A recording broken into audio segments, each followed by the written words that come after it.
Hello everyone, welcome back to the channel. तो friends, कैसे हैं आप सब एंड प्रिपरेशन कैसी चल रही है? आई होप अच्छे होंगे। प्रिपरेशन भी बहुत अच्छी चल रही होगी। हम लोगों को आज क्वेश्चन नंबर 95 से स्टार्ट करना है। प्रीवियस वीडियो में क्वेश्चन नंबर 94 तक हम लोग कर चुके थे एंड 95 से इस वीडियो में कंटिन्यू करेंगे। तो क्वेश्चन है 95 number. Arnold wrote with him is what our real poetry the word hymn refers to।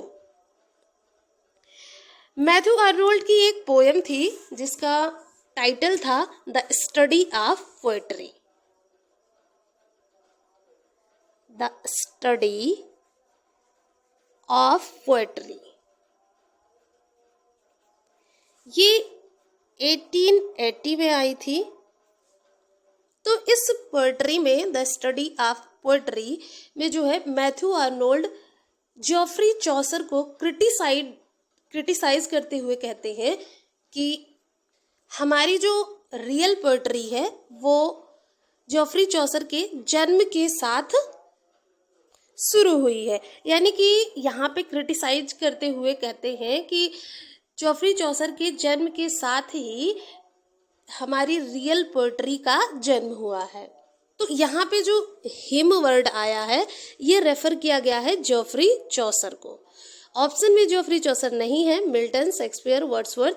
तो सही आंसर हो जाएगा none of these, none of them.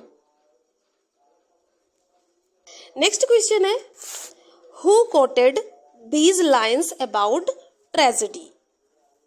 The plot then is the principle and soul of tragedy and character holds the second place। यहाँ पे कहा गया है, ये जो लाइन्स दी गई हैं ट्रेजेडी के बारे में, उसको किसने कोट किया है? लाइन्स क्या है? द प्लॉट, यानी कि प्लॉट का मतलब होता है कथानक। कथानक। Then is the principle and soul of tragedy. जो कथानक होता है यानी कि जो प्लॉट होता है वो ट्रेजेडी का प्रिंसिपल एंड सोल है, यानी कि सिद्धांत और आत्मा है। कथानक को ट्रेजेडी का प्रिंसिपल एंड सोल कहा गया है। And character holds the second place. जो कैरेक्टर यानी कि चरित्र है उसका स्थान दूसरे पर है, यानी जो कैरेक्टर है वो सेकेंडरी है और प्लॉट जो है वो ट्रेजेडी की सोल है। तो ये जो कथन है ये किसके द्वारा कहा गया है ट्रेजेडी के बारे में? William Shakespeare, Aristotle, Longinus, Plato. सही आंसर हो जाएगा option number B, Aristotle. Aristotle ने अपनी एक राइटिंग्स, जो कि इनकी एक राइटिंग्स है पोएटिक्स में इन लाइन्स को कोट किया है पोएटिक्स में। Clear friends? नेक्स्ट क्वेश्चन पे चलते हैं। क्वेश्चन नंबर 97 है, who set the style for modern English pros? तो मॉडर्न इंग्लिश प्रोज स्टाइल को सेट किया है स्विफ्ट ने। सही आंसर हो जाएगा ऑप्शन नंबर ए। ड्राइडन जो है 1631 टू 1700 तक रहे हैं और ये एक ड्रामाटिस्ट एंड क्रिटिक थे। Drama critic. चौसर जो है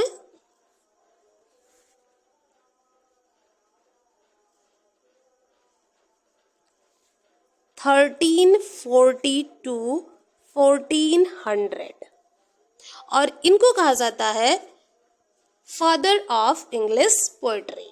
चौसर is called the father of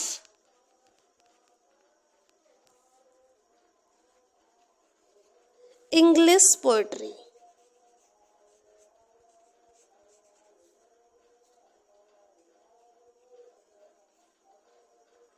next कौन थे? लैम्ब। चार्ल्स लैम्ब लैम्ब जो है ये 1631 टू 1700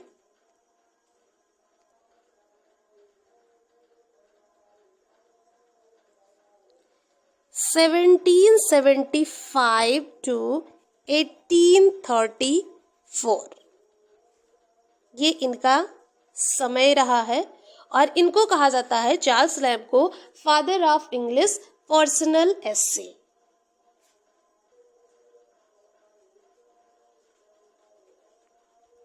फादर ऑफ इंग्लिश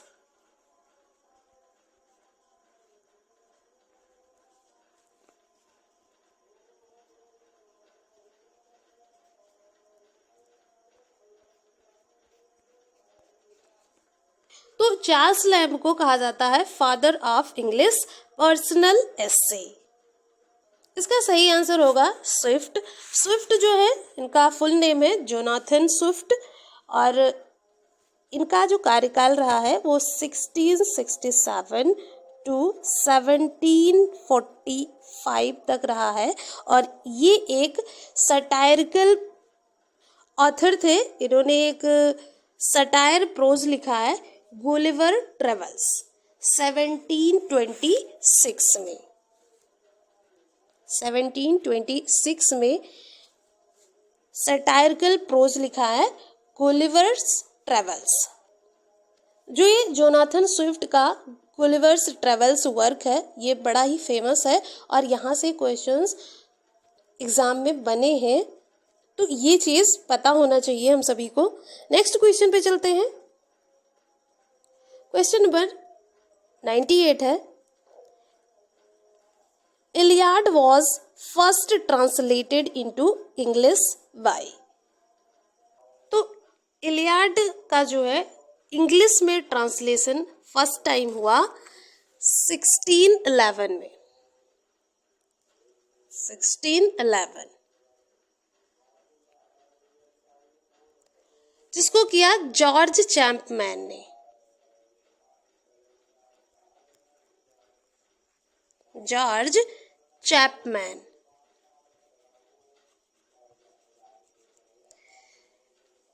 इसके बाद ड्राइडन ने किया सेकेंड टाइम और ड्राइडन के बाद जो है अलेक्जेंडर पोप ने किया था। अलेक्जेंडर पोप ने 1715 में ट्रांसलेट किया था एंड जो ड्राइडन है इन्होंने 1700 में इलियाड को ट्रांसलेट किया था इंग्लिश में। तो फर्स्ट टाइम किया जॉर्ज चैपमैन ने 1611 में। सही आंसर हो जाएगा option number D, none of them. First translated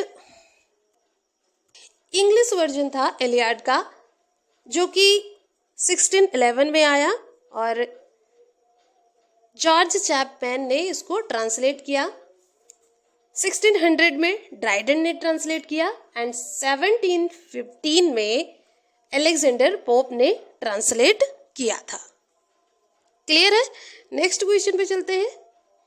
question number 99 है, who possesses the natural simplicity of Wordsworth, the fantasy of Coleridge, the melody of Keats and Shelley, the narrative vigor of Scott. तो ये किसके बारे में कहा गया है? W.B. Yeats, John Masefield, Alfred Tennyson, Robert Browning. जो नेचुरल सिंप्लिसिटी है वो वर्ड्सवर्थ की तरह, फैंटेसी कॉल्ड्रिज की तरह बताया गया है, मेलोडी जो है वो कीट्स की तरह एंड कीट्स एंड शैली की तरह एंड जो नैरेटिव वेगर है वो स्कॉट की तरह। किस राइटर की बात की जा रही है कि ये जो सभी क्वालिटी है वो किस ऑथर के पास है, यानी किस ऑथर में ये सभी क्वालिटी देखने को मिलती है। तो इसका सही आंसर हो जाएगा अल्फ्रेड लॉर्ड टेनिसन, यानी option number C. W J. Long W J. Long ने अल्फ्रेड लॉर्ड टेनिसन के बारे में कहा है कि जो अल्फ्रेड लॉर्ड टेनिसन है, इनके पास ड्रीमनेस स्पेंसर की तरह है एंड मैजेस्टी मिल्टन की तरह, और जो नेचुरल सिंप्लिसिटी है वो वर्ड्सवर्थ की तरह है, फैंटेसी कॉल्डिस की तरह, मेलोडी कीट्स की तरह कीट्स एंड सेले, और जो नरेटिव वेगर है वो स्कॉट एंड वेरन की तरह है। तो ये सभी क्वालिटीज जो हैं वो लॉर्ड टेनिसन यानी अल्फ्रेड लॉर्ड टेनिसन के वर्क में देखने को मिलती हैं। तो सही आंसर ऑप्शन नंबर सी हो जाएगा। नेक्स्ट क्वेश्चन पे चलते हैं। क्वेश्चन नंबर 100 है, a savage place as holy and enchanted as year beneath a waning moon was hunted by women wailing for her demon lover. These lines throw light on. ये जो line है वो ST. कॉल्डिस के कुबला खान से ली गई है।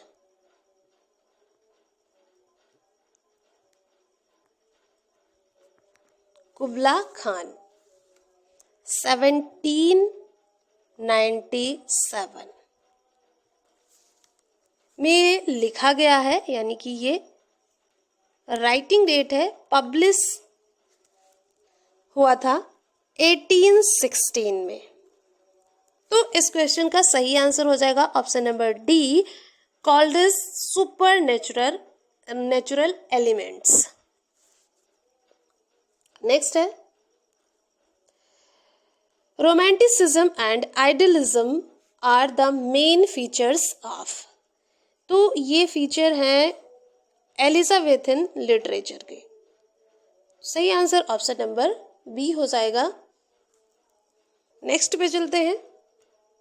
ये क्वेश्चन इजी था। Gitanjali in English was published in. तो जो गीतांजलि है ये इंग्लिश में कब पब्लिश हुई थी? 1912, 1914, 1911, 1913। तो गीतांजलि जो कि रविंद्रनाथ टैगोर की रचना है और ये लिखी गई थी 1912 में, क्योंकि रविंद्रनाथ टैगोर को गीतांजलि के लिए ही 1913 में नोबेल प्राइज मिला था। 1913 में नोबेल प्राइज मिला था इसी वर्क के लिए।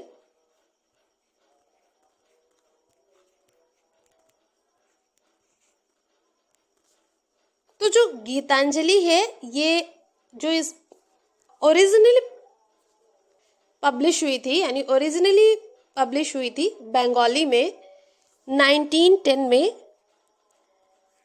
एंड रविंद्रनाथ टैगोर ने 1912 में इसको इंग्लिश में ट्रांसलेट किया एंड इसी वर्क के लिए इनको जो है 1913 में नोबेल प्राइज प्राप्त हुआ था।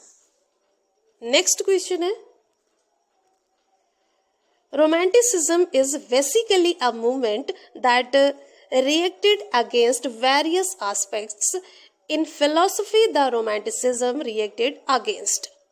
तो जो रोमांटिसिज्म है बेसिकली ये एक मूवमेंट है that react against various aspect in philosophy. The romanticism react against, यानी कि इसमें जो है वेरियस एस्पेक्ट के अगेंस्ट जो है प्रतिक्रिया व्यक्त की थी। तो फिलॉसफी में जो रोमांटिसिज्म है इसके अगेंस्ट जो प्रतिक्रिया की गई थी वो क्या थी, ये बताना है हमें इस क्वेश्चन में। All these three the theories of John Locke, the view of physical word dominated by science, the rationalism of the 18th century। तो ऑप्शन नंबर डी ही सही हो जाएगा। जो फिलॉसफी में रोमांटिसिज्म है वो 18th सेंचुरी के रैशनलिज्म के अगेंस्ट जो है वो प्रतिक्रिया व्यक्त की थी। सही आंसर ऑप्शन डी हो जाएगा। नेक्स्ट क्वेश्चन है 19। तो a reed second by the wind, ये जो वर्क है इसके ऑथर हैं जी मैक्सवेल। ये जी मैक्सवेल की एक ट्रेवलॉग है जो कि 1957 में आई थी। क्लियर है? नेक्स्ट क्वेश्चन पे चलते हैं।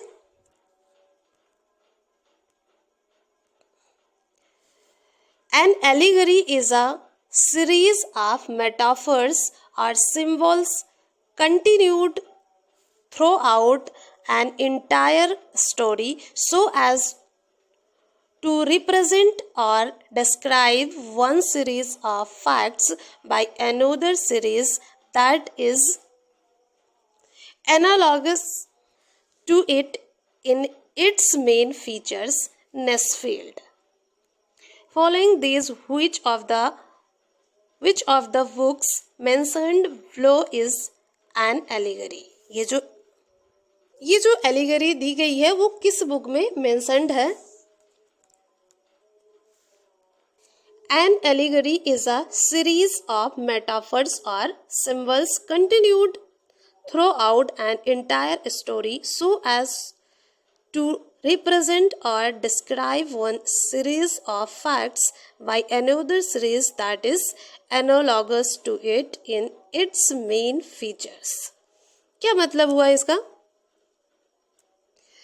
जो एलिगरी है, एलिगरी मीन्स होता है रूपक। रूपक जो कि एलिगरीज एंड सिंबल्स के एक सीरीज है जो एक पूरी कहानी में जारी रहती है ताकि फैक्ट्स की एक श्रृंखला को दूसरी श्रृंखला द्वारा दर्शाया या वर्णित किया जा सके जो इसकी मेन फीचर्स के अकॉर्डिंग है। तो ये जो एलिगरी है वो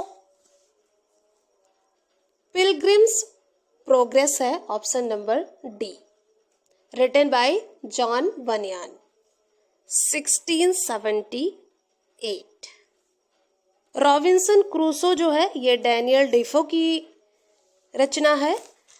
गुलिवर्स ट्रेवल्स जो कि जोनाथन स्विफ्ट की है, अभी हमने स्विफ्ट को पढ़ा था। और जो है द क्रूसिफिकेशन ऑफ क्रिस्ट, ये शायद मुझे नहीं याद है कि ये किसकी रचना है। नेक्स्ट क्वेश्चन पे चलते हैं। यहाँ से पैसेज स्टार्ट हो रहा है तो पहले पैसेज को पढ़ लेते हैं, फिर इससे रिलेटेड क्वेश्चंस को सॉल्व करेंगे। It is strange that according to his position in life an extravagant man is admired to despised. A successful businessman does nothing to increase his popularity by being careful with his money.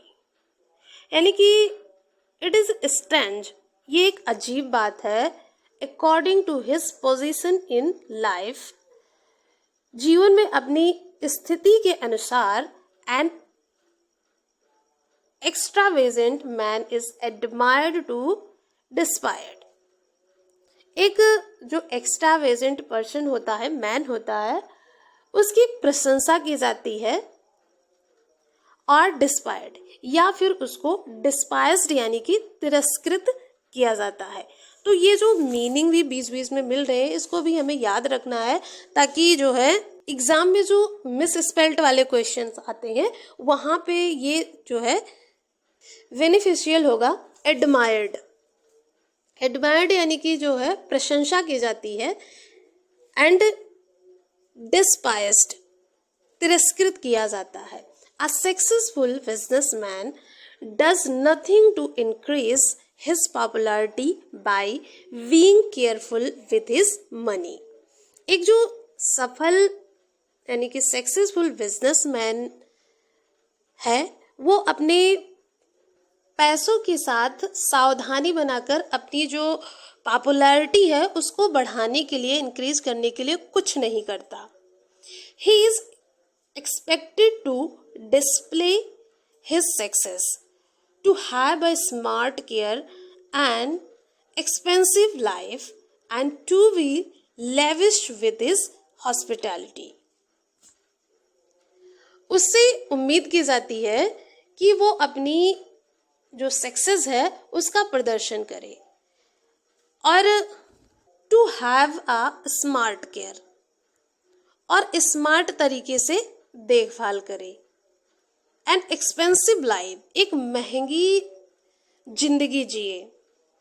And to be lavish with his hospitality, और जो अपने आतिथ्य के लिए यानी कि अतिथियों के सत्कार में उदार हो. यहाँ पे एक बड़ा ही अच्छा वर्ड मिल रहा है, लेविश.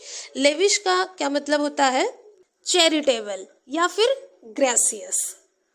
तो जो सक्सेस बिजनेसमैन है उससे ये उम्मीद की जाती है कि वो अपनी सफलता का जो है प्रदर्शन करे, स्मार्ट तरीके से देखभाल करे, एक एक्सपेंसिव लाइफ जिए एंड अपने अतिथियों में उदार हो. एंड अगर वो ऐसा नहीं करता है, if he is not so, he is considered mean and his reputation in business may even suffer in consequence. तो अगर वो ऐसा नहीं करता है तो वो क्या माना जाएगा? मीन, यानी कि कंजूस माना जाता है.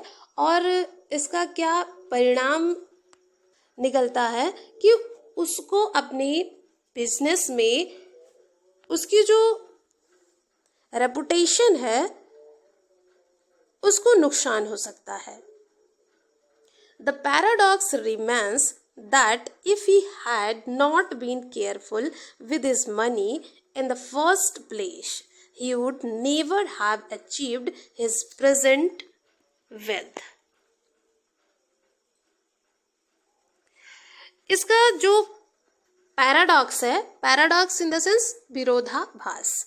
पैराडॉक्स ये है कि अगर वो पहले से ही अपने पैसे को सावधानी से नहीं यूज करता, यानी अपने पैसों के साथ सावधान नहीं होता, तो वो कभी भी अपनी जो प्रेजेंट वेल्थ है उस वेल्थ को हासिल नहीं कर पाता. Among the low income group, a different set of values exist. जो निम्न इनकम के, लो इनकम ग्रुप वाले लोग होते हैं, उनका एक सेट मौजूद होता है. उनके मूल्यों का, उनके वैल्यूज का एक अलग सेट जो है वो मौजूद होता है.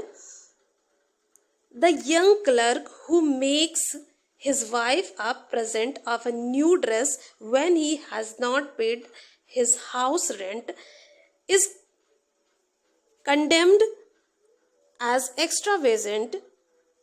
एक क्लर्क जो अपनी पत्नी को एक नई ड्रेस उपहार में देता है जबकि उसने अपने हाउस का रेंट नहीं दिया है, उसे जो है फिजूल खर्ची के लिए उसे कंडेम्ड यानी कि जो है उसकी निंदा की जाती है. और carefulness with money to the point of meanness is applauded as a virtue. तो पैसों के साथ सावधानी बरतना मीननेस की हद तक एक गुण है और उसको जो है गुण के रूप में सराहा जाता है. Nothing in his life is considered मोर वर्दी देन पेइंग हिज बिल्स. उसके जीवन में उसके जो है बिल्स का भुगतान करने से अधिक मूल्यवान कुछ भी नहीं माना जाता. The ideal wife for such a man separates his housekeeping money into joyless little pieces, so much for rent, for food, for the children's shoes. She is able to face the milkman with equanimity every month, satisfied with her economizing ways, and never knows the guilt of buying something she can't really afford. The ideal wife for such a man. तो ऐसे जो है लोगों के लिए आदर्श पत्नी अपने घर के खर्च के पैसे को छोटे छोटे ढेर में बांट देती हैं, जैसे कि for rent, for food, for children's shoes, and हर महीने वो दूध वाले का भी सामना शांति से कर पाती हैं, सेटिस्फाइड विद हर इकोनोमाइजिंग वे, और अपने इस किफ़ायती तरीकों से वो संतुष्ट रहती हैं, and never knows the guilt of buying something she can't really afford, और कभी भी ऐसी चीज़ खरीदने का अपराध नहीं करती जिससे वो वास्तव में अफोर्ड नहीं कर सकती. एज फॉर माई सेल्फ, जहाँ तक मेरा प्रश्न है, यानी यहाँ पे ऑथर कहता है कि जहाँ तक मेरा प्रश्न है, I fall into neither of these categories, मैं इनमें से किसी भी कैटेगरी में नहीं आता हूँ. If I have money to spare, I can be extravagant, but when, as is usually the case, I am hard up, then I am the meanest man imaginable. यदि मेरे पास अतिरिक्त पैसे हैं तो मैं फिजूल खर्ची कर सकता हूँ, बट जब ऐसा प्रायः हो तो कि जब मैं कठिनाई में होता हूँ तो मैं कल्पना से अधिक मीनेस्ट मैन बन जाता हूँ. तो ये इस पैसेज का मतलब भी जाना हमने और डिटेल में पैसेज को पढ़ा. अब हम इससे रिलेटेड क्वेश्चंस को करते हैं. क्वेश्चन नंबर 107 है, read the passage carefully and choose the best answer to each question about of the 4 alternatives. The phrase lavish with his hospitality in the third sentence of the first paragraph signifies.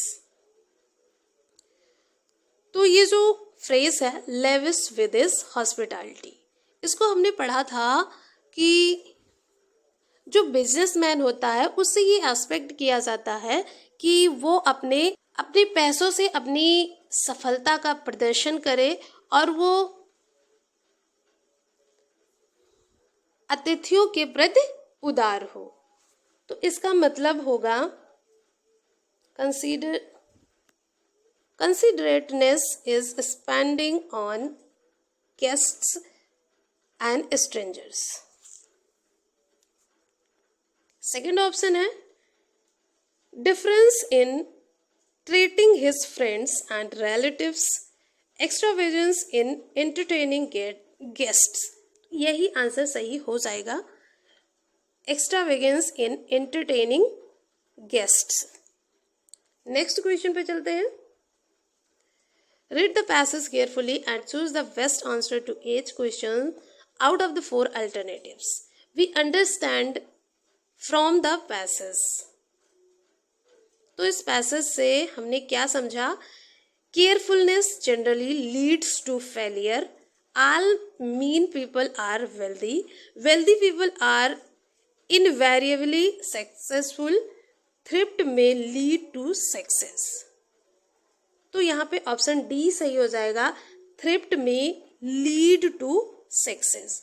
जो thrift है यानी कि मितव्ययी, thrift का meaning होगा मितव्ययी, जिसको कंजूसी भी कहा जा सकता है, तो ये लीड करती है सक्सेस को। नेक्स्ट है, it seems that low paid people should not pay their bills promptly, borrow money to meet their essential needs, not keep their creditors waiting, feel guilty if they overspending। तो जो लो paid people होते हैं वो guilt feel करते हैं अगर उन्होंने over spend कर दिया है। तो सही आंसर ऑप्शन नंबर डी जो है वो हो जाएगा। नेक्स्ट है द वर्ड पैराडॉक्स। पैराडॉक्स का मतलब हमने जाना था विरोधाभास। In the last sentence of the difference paragraph means statement based on the popular opinion। Option number B है that which brings out the inner meaning, नहीं। statements based on facts। Option number D है that which is contrary to received opinion। तो option D ही सही हो जाएगा।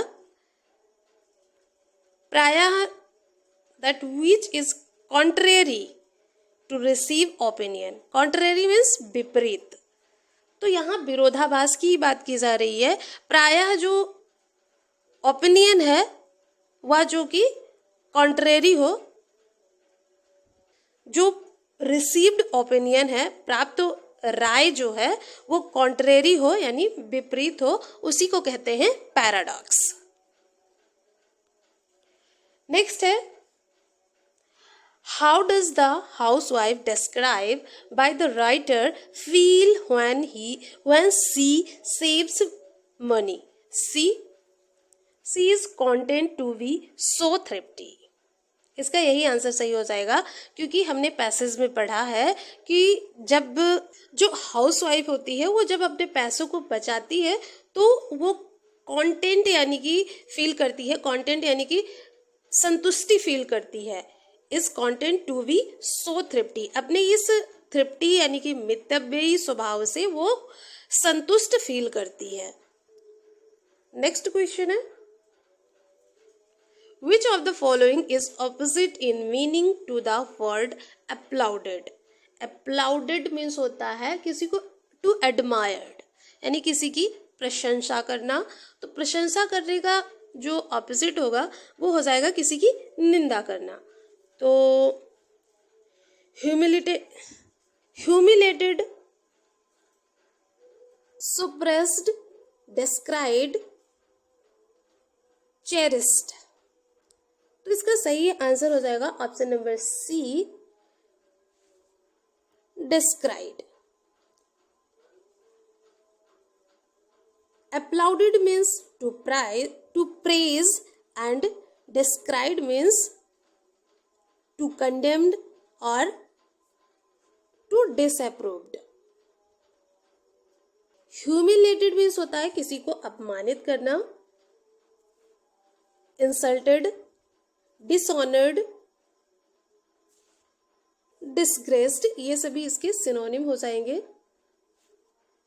तो इसका सही आंसर होगा ऑप्शन नंबर सी, डिक्राइड।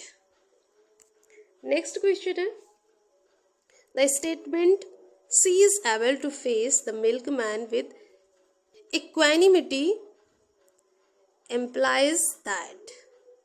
तो इसका सही आंसर हो जाएगा option number C, she is not upset as she has been paying the milkman is dues regularly. तो यहाँ पे है कि जो हाउस वाइफ होती है वो अपसेट नहीं होती है क्योंकि वो रेगुलरली मिल्कमैन को उसके पैसे पे करती रहती है। नेक्स्ट क्वेश्चन है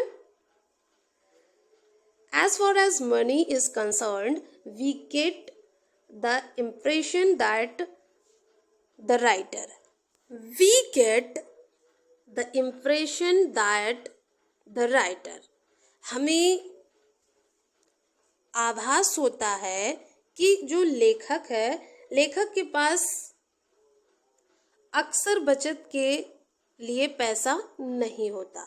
ये हमने पैसेज के लास्ट में जाना था, तो इसका सही आंसर हो जाएगा option number D, doesn't often have any money to save. Next question है एंड इस पैसेज का ये लास्ट क्वेश्चन है, which of the following would be the most suitable title for the passage. ये जो पैसेज हमने पढ़ा, इस पैसेज का क्या मोस्ट सुटेबल टाइटल होना चाहिए। तो यहाँ पे जो पैसेज है ये एक रिच मैन यानी कि एक बिजनेसमैन एंड पुअर मैन के एक्स्ट्रावेगेंस की बात की जा रही है, उसकी लाइफ की बात की जा रही है। तो ऑप्शन नंबर बी जो होगा वो सही आंसर हो जाएगा, extravagance in the life of the rich and the poor. तो यहाँ पे हमने पैसेज से रिलेटेड 10 क्वेश्चंस को कंप्लीट कर लिया है। नेक्स्ट क्वेश्चन हम नेक्स्ट वीडियो में करेंगे। आज के लिए इतना ही, और चैनल पे अगर नए हैं तो चैनल को सब्सक्राइब करें, लाइक एंड शेयर करें, एंड वीडियोस के रिगार्डिंग अगर कोई सजेशन हो तो सजेशन भी आप हमें दे सकते हैं इस चैनल पे कमेंट बॉक्स में। तो इस वीडियो में इतना ही, मिलते हैं नेक्स्ट वीडियो में। Till then bye bye.